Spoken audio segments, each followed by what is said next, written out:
मैं हूं मैत्री और आप सुन रहे हैं विस्पर्स विद मैत्री। तो क्या आप तैयार हैं? आज की कहानी एक ऐसी रात की है जब इंसान और जानवर दोनों अपनी अपनी छतों के नीचे दुबके हुए थे।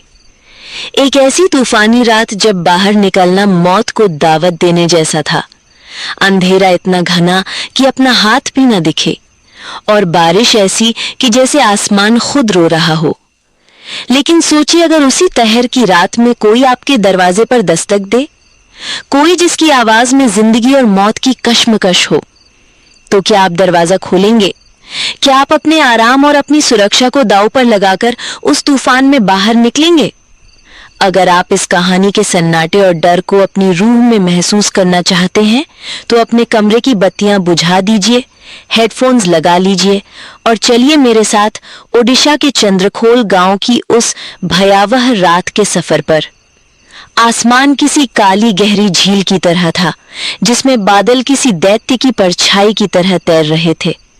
हवा में एक जंगली वहशत थी जो पेड़ों को इस तरह झंझोड़ रही थी मानो उनकी जड़ें उखाड़ फेंकेंगी। टिन की छत पर बारिश की बूंदें अब सिर्फ बूंदें नहीं रहीं, वे जैसे हजारों छोटे छोटे पत्थर बन गई थीं, जिनकी लगातार चोट एक अजीब सा पागलपन पैदा कर रही थी। डॉक्टर दिवाकर मिश्रा के घर के अंदर बाहर के तूफान और बारिश के शोर के बावजूद एक गहरी खामोशी थी। रसोई में कल्याणी खड़ी थी, दाल साफ कर रही थी कल के लिए, लेकिन उसका जहन कहीं और खोया हुआ था। उसकी नजरें खाली और उसकी उंगलियां अपने आप काम कर रही थी। हर बार जब बिजली कड़कती, रसोई की छोटी खिड़की के बाहर का बगीचा एक पल के लिए मुर्दा सफेद रोशनी में नहाता और फिर उसी घने डरावने अंधेरे में डूब जाता। ये रोशनी और अंधेरे का खेल कल्याणी को बेचैन कर रहा था। कल्याणी!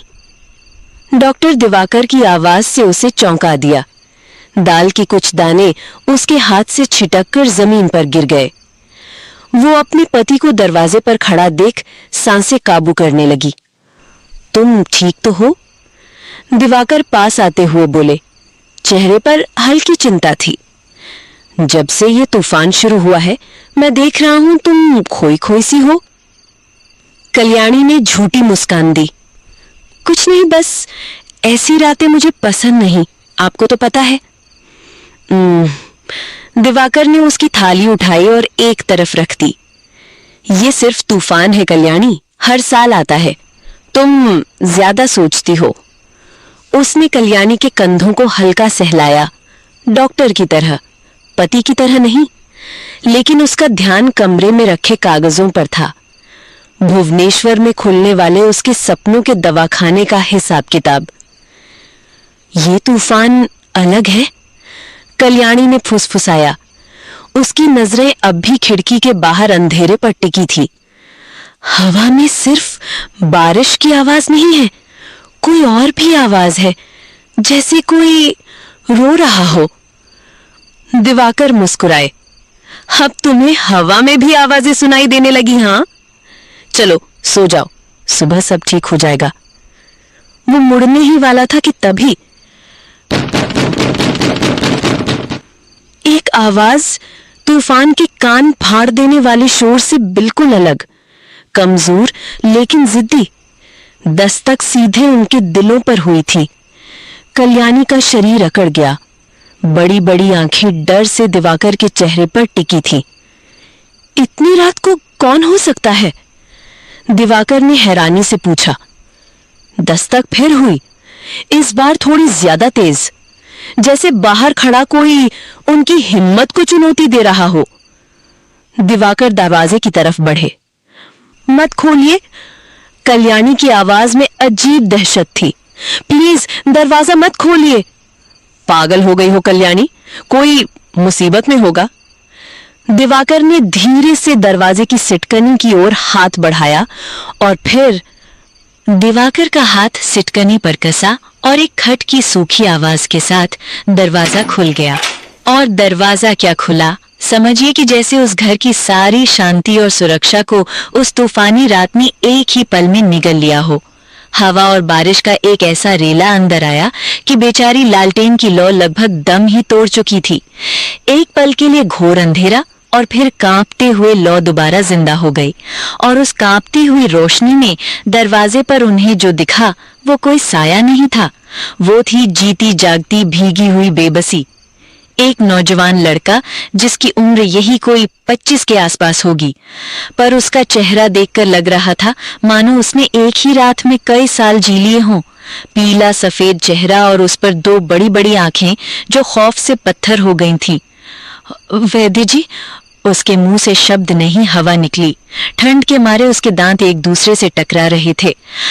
मेरी माँ वो मर जाएगी, प्लीज।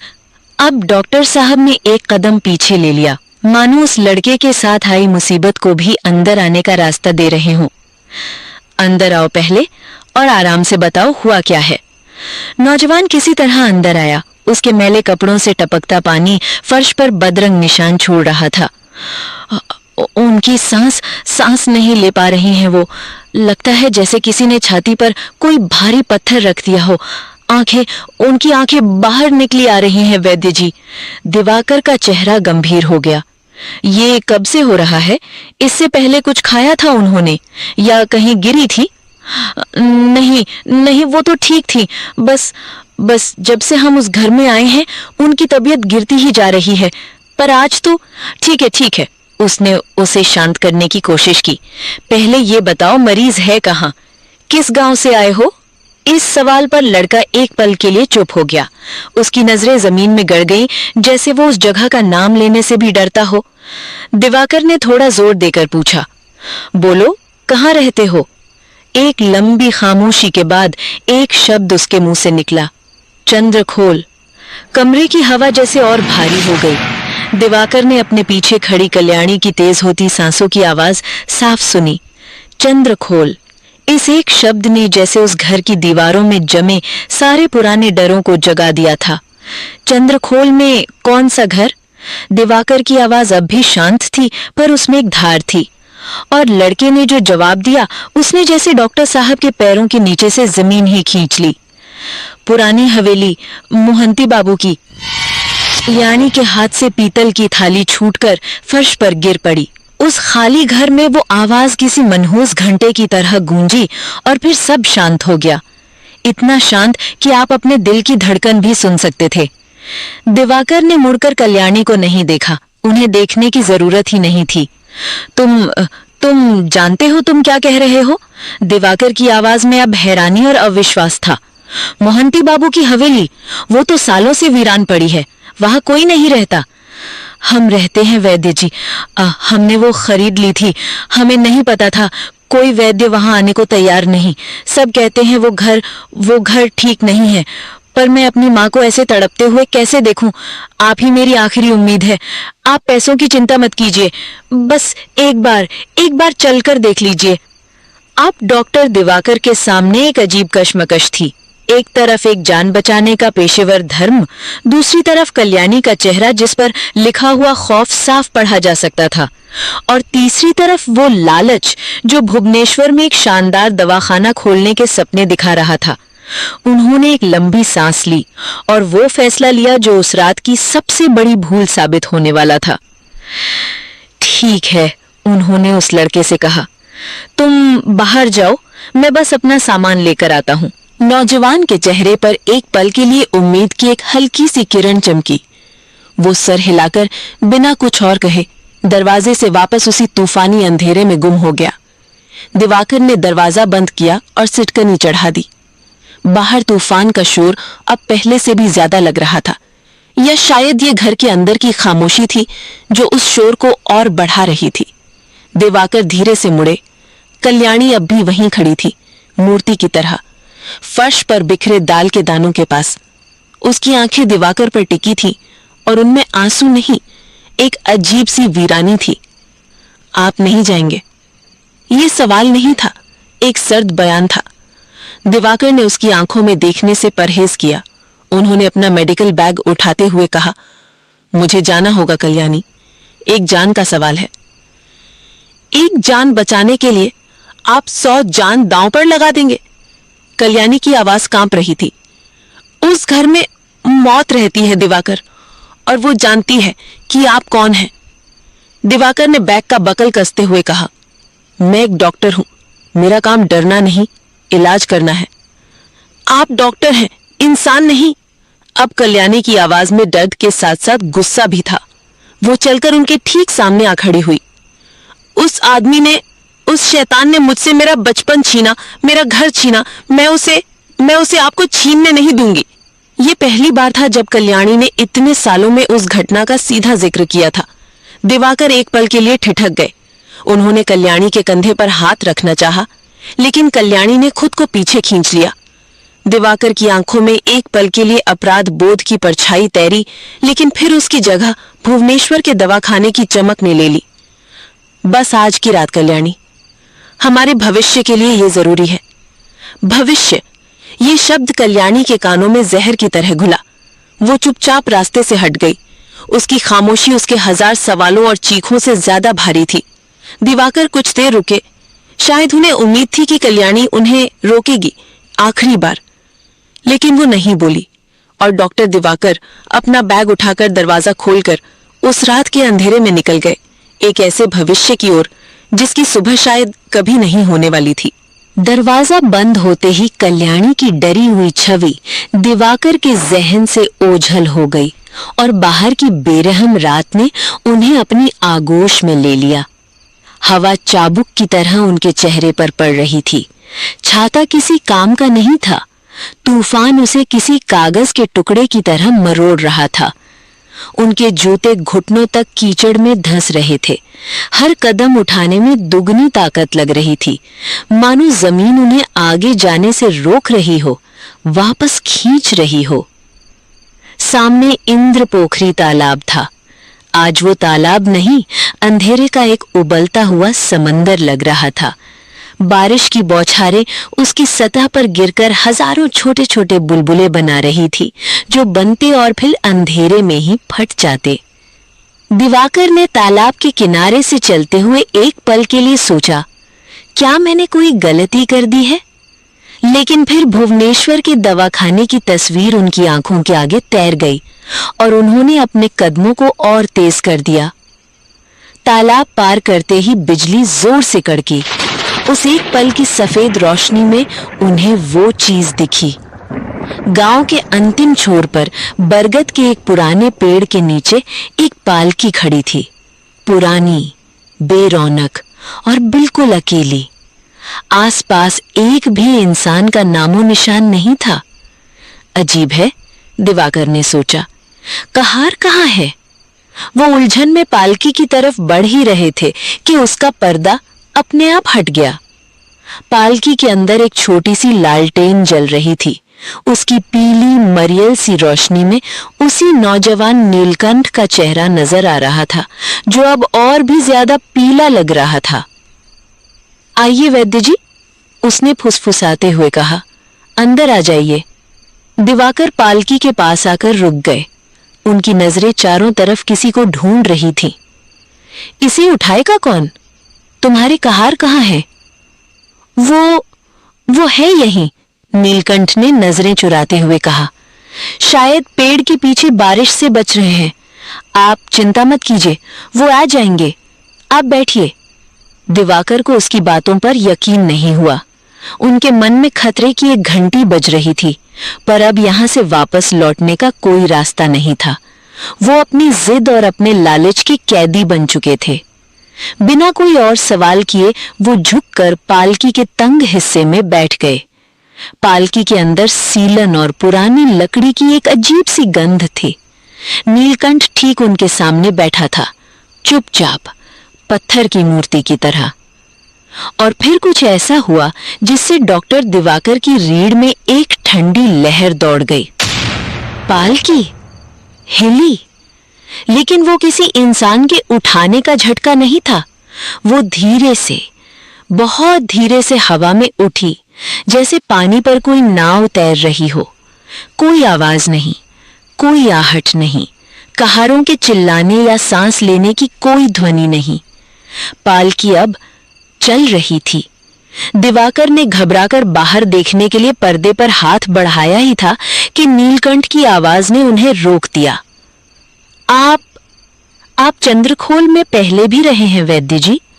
उसकी आवाज शांत थी, इतनी शांत कि वो उस तूफान के शोर से ज्यादा डरावनी लग रही थी। डॉक्टर दिवाकर ने पर्दे से अपना हाथ हटा लिया। पालकी के अंदर का हिलता हुआ अंधेरा बाहर की बेकाबू रात से ज्यादा खौफनाक लग रहा था। उन्होंने नीलकंठ के सवाल का जवाब देने के लिए अपना गला साफ किया। हाँ, उनकी आवाज में एक अनचाही हिचकिचाहट थी। बहुत साल पहले, यहाँ घर बनाने से पहले मेरा एक छोटा सा दवाखाना हुआ करता था, चंद्रखोल में ही। तो फिर आप उन मोहंती बाबू को जरूर जानते होंगे, नीलकंठ ने कहा। उसकी नजरें अब भी लालटेन की कांपती लौ पर टिकी थी, जिनके घर में अब हम रहते हैं। मोहंती बाबू का नाम सुनते ही दिवाकर के जहन में एक धुंधली मगर अप्रिय सी याद उभर आई। जानता था, उन्होंने एक रूखी आवाज में कहा। कौन नहीं जानता था उसे? अपने खानदान के नाम पर एक कलंक था वो आदमी। दिवाकर कुछ देर चुप रहे, फिर खुद ही आगे बोले। नशेड़ी और अव्वल दर्जे का जुआरी, अपनी लक्ष्मी जैसी पत्नी पर जो जुल्म करता था वो तो पूरा गांव जानता है। सुना था कि उसकी ससुर ने अपनी ही बेटी को जुए में हार कर उस शैतान के हवाले कर दिया था। अच्छा ही हुआ कि वो मर गया, वरना 1-2 साल और जीता तो उस हवेली को भी किसी जुए के अड्डे पर बेच आता। नीलकंठ खामोशी से सब सुनता रहा। पालकी के छत पर बारिश की चोट अब और तेज हो गई थी। मुझे लगता है कि वो मरा नहीं है वैद्य जी। दिवाकर ने हैरानी से उसे देखा। क्या मतलब? उसका शरीर मर गया होगा। नीलकंठ ने अपनी नजरें उठाकर पहली बार सीधा दिवाकर की आंखों में देखा। उसकी आंखों में ऐसा डर था जिसे कोई नाटक या कहानी बनाकर पैदा नहीं कर सकता था। पर उसकी आत्मा आज भी उसी घर में है, उसी दक्षिणी कमरे में। ये सब तुम्हारा वहम है, दिवाकर ने लगभग तुरंत कहा। डर की वजह से तुम लोगों को अजीब चीजें महसूस हो रही होंगी। वहम? नीलकंठ के होठों पर एक कड़वी मुस्कान आई। जब तक मैंने अपनी आंखों से नहीं देखा था, मैं भी इसे वहम ही समझता था वैद्य जी। पर उस रात के बाद सब कुछ बदल गया। कैसी रात? दिवाकर अपनी जिज्ञासा को रोक नहीं पाए। नीलकंठ ने कहना शुरू किया और उसकी आवाज में डर घुलता चला गया। उस घर में आने के कुछ दिन बाद से ही मां कहने लगी थी कि घर में हमारे अलावा भी कोई है, कोई जो ऊपरी मंजिल के दक्षिणी कमरे में रहता है। मैंने उनकी बात पर यकीन नहीं किया। मुझे लगा वो बस नए घर में मन नहीं लगा पा रही हैं। पर एक रात मैं अपने कमरे में जाग रहा था, तभी मुझे सामने वाले उसी दक्षिणी कमरे से किसी के कराहने की आवाज आई, जैसे कोई दर्द से तड़प रहा हो। मैं बिस्तर से उठ बैठा। आवाज फिर आई, घुटी हुई, दर्दनाक। मैंने हिम्मत करके हाथ में एक लाठी लेकर कमरे के दरवाजे तक गया। दरवाजा अंदर से बंद था, पर आवाजें और तेज होती जा रही थी। मैंने आवाज लगाई, कौन है अंदर? कोई जवाब नहीं आया। अंदर से सिर्फ वो तड़पने की आवाजें आ रही थी। और तभी मेरी नाक में एक बहुत गंदी सड़ी हुई सी महक आई, जैसे कुछ गल रहा हो। और उसी पल अंदर से एक खुरदुरी फटी हुई आवाज आई, पानी। नीलकंठ एक पल को चुप हुआ। उस याद से ही उसकी सांसें तेज हो गई थी। मेरे हाथ से लाठी छूटकर गिर पड़ी। मैं भागकर नीचे मां के पास गया, उन्हें सब बताया। मां ने कहा, शायद कोई प्यासी आत्मा है। हमने एक गिलास में पानी लिया और वापस उस बंद दरवाजे के सामने गए। मां ने पानी का गिलास दरवाजे के दहलीज पर रख दिया और हम पीछे हट गए। नीलकंठ आगे की बात कहने से पहले कांप गया। हमने अपनी आंखों से देखा वैद्य जी, अंधेरे कमरे के बंद दरवाजे के नीचे से एक पतला सा काला सा हाथ बाहर निकला। उस हाथ ने पानी का गिलास उठाया और वापस अंदर अंधेरे में गायब हो गया। पालकी में एक भयानक सन्नाटा छा गया। डॉक्टर दिवाकर, जो विज्ञान और तर्क में विश्वास रखते थे, उन्होंने महसूस किया कि उनके माथे पर पसीने की ठंडी बूंदें उभर आई हैं।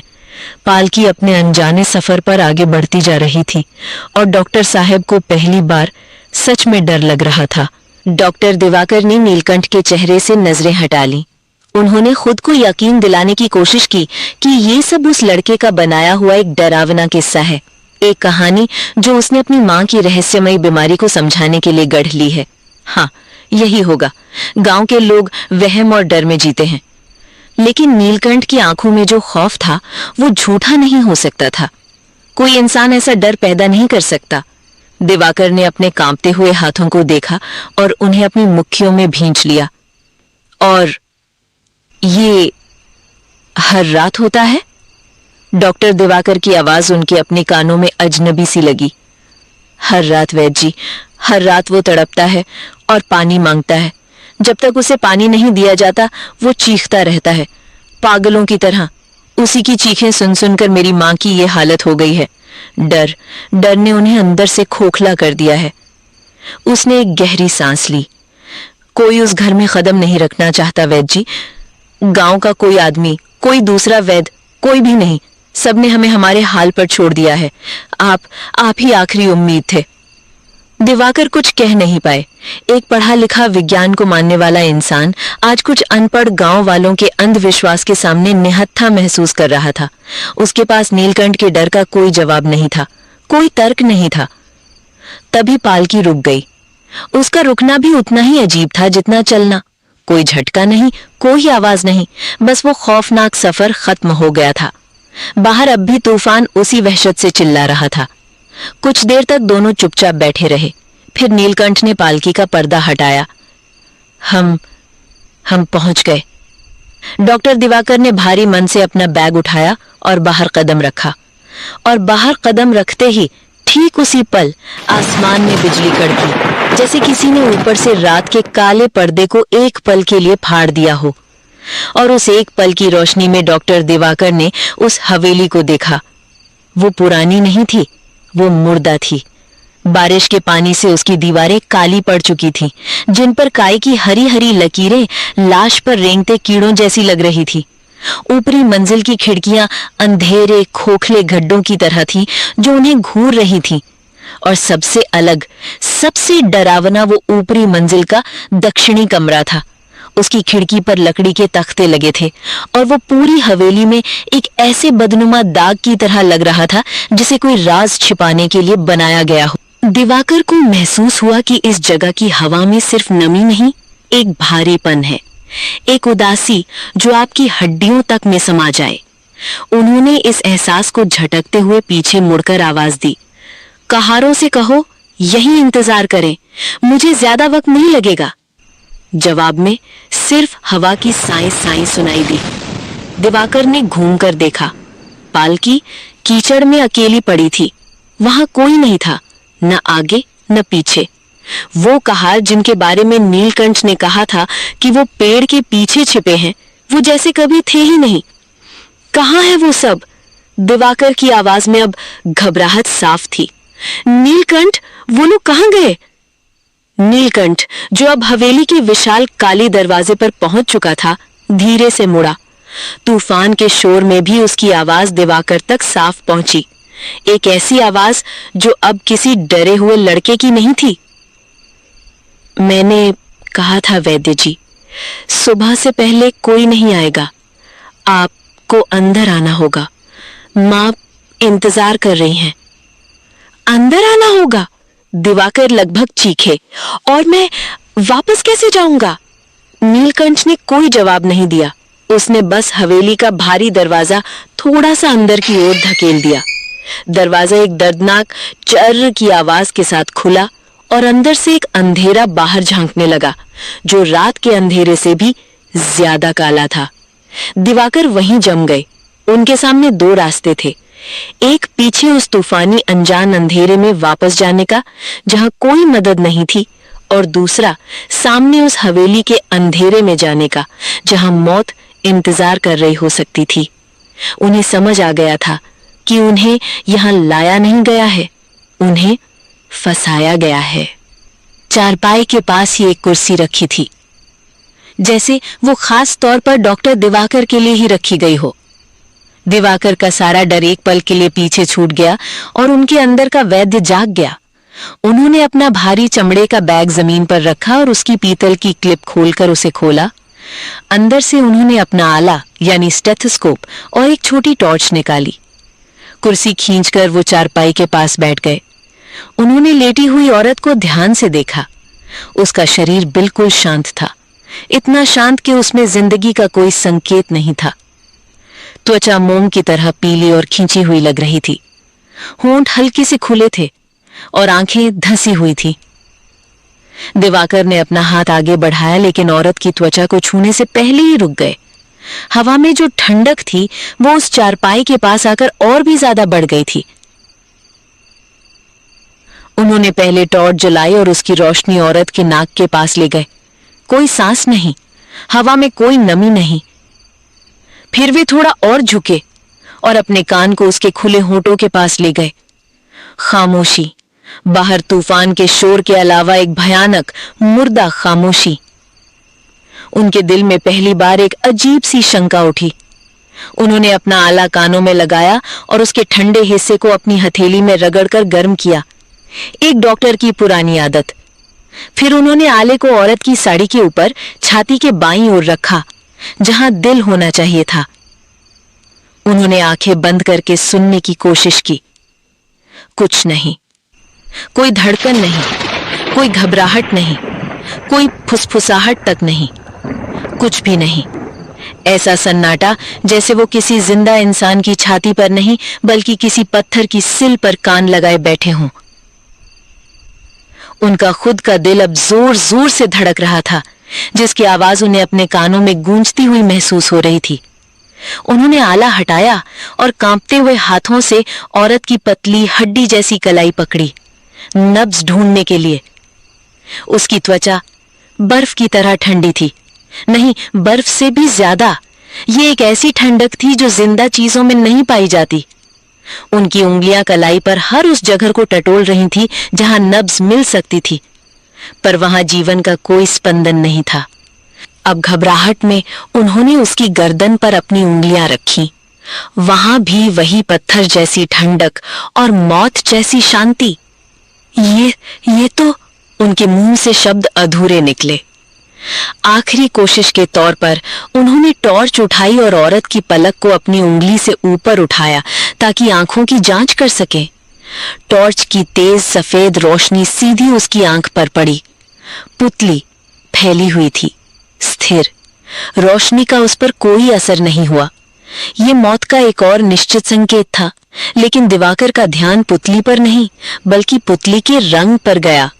वो रंग काला या भूरा नहीं था, वो एक अजीब अप्राकृतिक हरा रंग था। एक ऐसा हरा रंग जो उन्होंने अपनी पूरी मेडिकल की पढ़ाई में किसी इंसान की आंख में नहीं देखा था। दिवाकर का पूरा शरीर ठंडा पड़ गया। वो अपनी कुर्सी से पीछे हटने के लिए हुए ही थे कि टॉर्च की रोशनी में मुर्दा औरत ने धीरे धीरे अपनी आंखें पूरी खोल दी और उन चमकीली जहरीली हरी आंखों ने सीधा डॉक्टर दिवाकर की आंखों में झांका। एक पल के लिए सन्नाटा, फिर दिवाकर के मुंह से एक घुटती हुई चीख निकली और वो कुर्सी समेत पीछे गिर पड़े। धड़ाम की तेज आवाज उस खामोशी में गूंजी।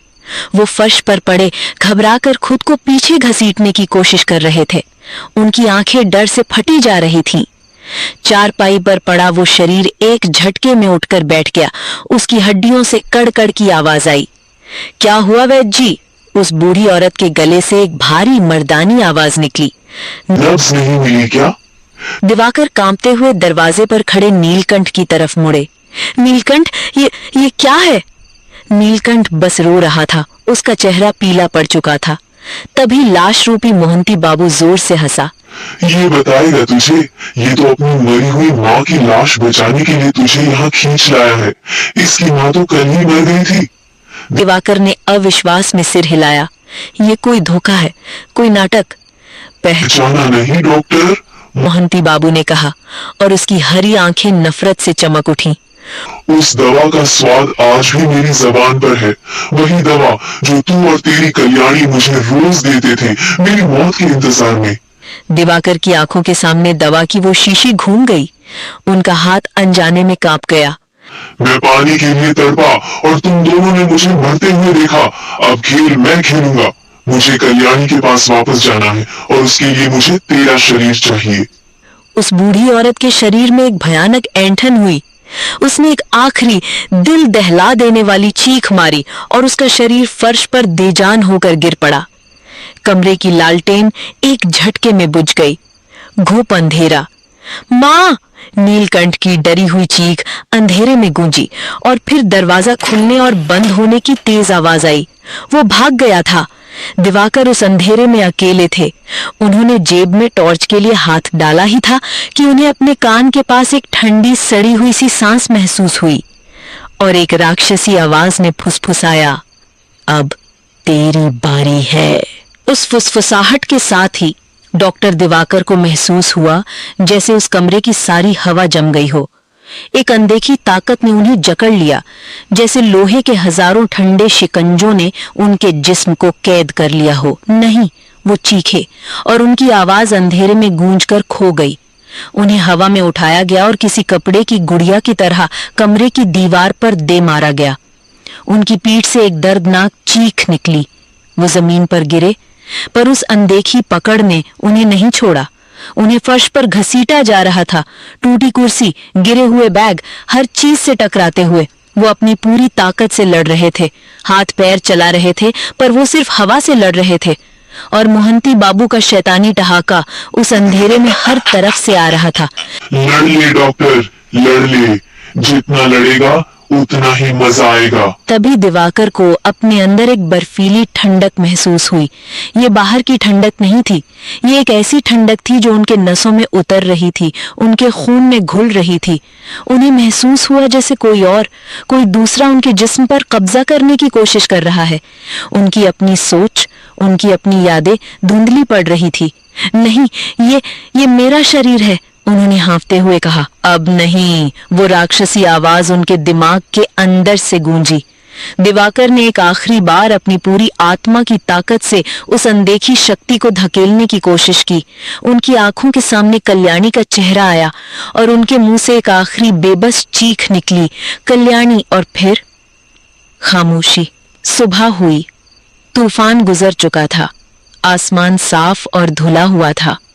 भीगी हुई मिट्टी की सोंधी सोंधी महक हवा में थी और चिड़ियों की चहचहाहट सुनाई दे रही थी। पिछली रात का कहर जैसे बस एक बुरा सपना था। कल्याणी रात भर दरवाजे की दहलीज पर बैठी थी।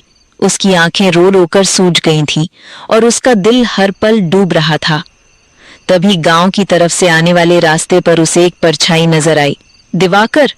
एक पल के लिए कल्याणी को अपनी आंखों पर यकीन नहीं हुआ। वो उठ खड़ी हुई और उसकी आंखों से खुशी के आंसू बह निकले।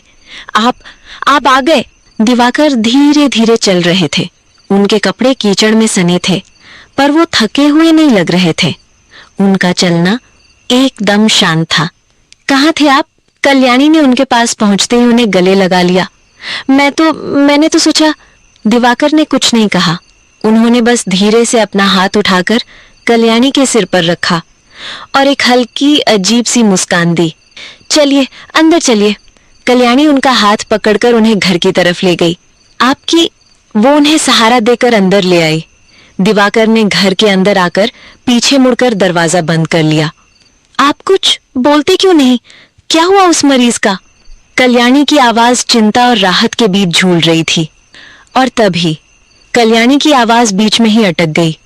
उसे अचानक एहसास हुआ कि जिस पति का हाथ उसने पकड़ा हुआ था, वो हाथ बर्फ की तरह ठंडा था। उसने धीरे से अपना सिर उठाया और अपने पति की आंखों में देखा।